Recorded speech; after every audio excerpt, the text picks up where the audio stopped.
Ce qui est important, je crois, de bien voir, c'est que la digitalisation du offline, c'est avant tout un moyen et non pas une fin en tant que telle. Mais derrière ça, il y a un certain nombre d'enjeux. En 2017, l'accès Internet se fait prioritairement sur mobile.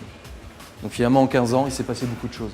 Les utilisateurs de MyTF1 sont logués depuis 1 an maintenant. Là, on a une granularité individuelle où on sait le socio-démo de la personne, on sait tout ce qu'il consomme sur notre plateforme, éventuellement s'il achète de la VOD, éventuellement s'il achète des trucs à télé-shopping, éventuellement.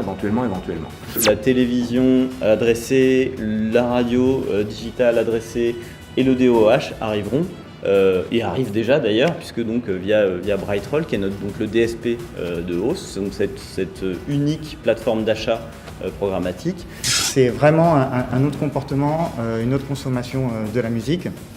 Pour donner juste un exemple, en Suède, qui est donc le pays de Spotify, avec une forte pénétration de Spotify au sein de la population, les investissements publicitaires en radio musicale ont augmenté de 38% en 4 ans. Pour moi, ça dépend des objectifs du client. Ou suivant vos humeurs, vous faites du running, il y a Energy Running. Vous avez un chagrin d'amour, c'est Energy Broken Heart, et ainsi de suite.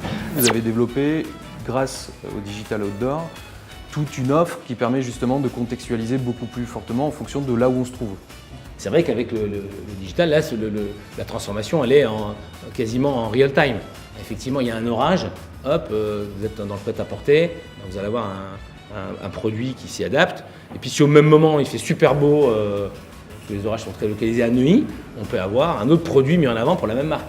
Ce sur quoi on est en train de travailler, nous, à TF1, c'est là-dessus. C'est de faire en sorte que, quel que soit le circuit, que ce soit de la télé linéaire ou de la VOL, vous puissiez avoir, selon vos objectifs, des GRP de la couverture de la répétition ou bien une granularité de data plus forte. Cette idée de tout ce qui est digital est génial, de dire aujourd'hui, parce qu'il y a quand même beaucoup de gens qui ont dit que la publicité n'existerait que si elle était demain hyper personnalisée, que la capacité à délivrer le même message à tout le monde au même moment, tout ça c'était mort.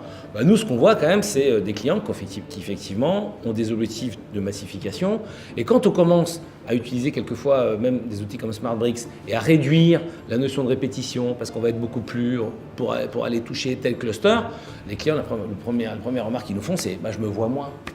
Et la voiture, ça c'est quand même un exemple intéressant. Renault, leur cible à la télé, c'est les 25-59 ans. Donc c'est 30 millions de personnes.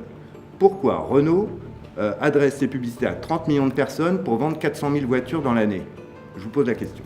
Définitivement, ça a toujours été le cas, mais définitivement, on ne pourra plus penser le média indépendamment du contenu et penser le contenu indépendamment du média. On nous a souvent dit le contenu digital doit être hyper court, le mobile ça doit faire 3 minutes et puis voilà. Donc il y a eu une tendance à industrialiser la création de contenu ultra court. La réalité, c'est que ça reste quand même l'intérêt du contenu qui va faire qu'on va rester plus ou moins longtemps. Il faut bien penser en effet à la digitalisation des médias offline en se disant que derrière, ça doit faire aussi ça doit aussi générer une écriture différente des contenus et donc de faire évoluer ça. Et ça, c'est une exigence en effet que vous, les annonceurs, vous devez avoir de manière particulièrement aiguë.